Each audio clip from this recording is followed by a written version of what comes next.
And Joe, you were featured in the film that Jonathan made. And what brought you initially to a meditation retreat, a silent retreat?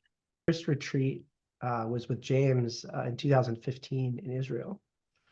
Since my first retreat with James, I've gone, kind of down the rabbit hole, and I've sat something like 10 or so retreats with James. But I've also sat retreats in a number of different Buddhist traditions. And people sometimes ask me, what's the difference about, sitting in or Lev retreat versus a retreat at Spirit Rock or a Zen retreat. In form, in kind of what they look like, they're probably 70–80% the same, sitting, walking, kind of similar meditation techniques. And then layered on top of that with the Orlev retreats is the chanting practice, which I find very heart opening.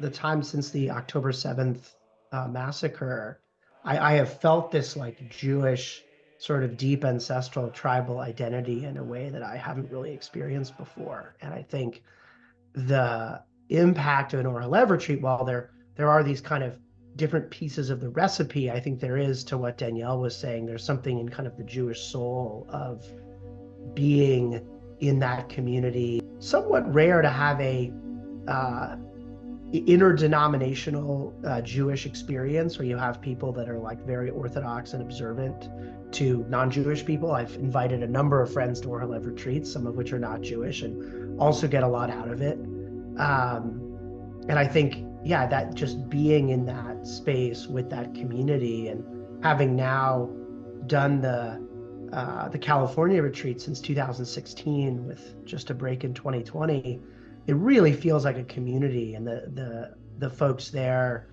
I look forward to seeing Jonathan, and there's a number of Efrat and Danielle, and there's a number of people that I really often don't see outside of that context. And I think it's surprising to people how deep you can drop into community without talking to each other. And there are people on that retreat I've probably exchanged 20 words with, but I've seen them on retreat year after year and feel this really deep sort of container of community and connection.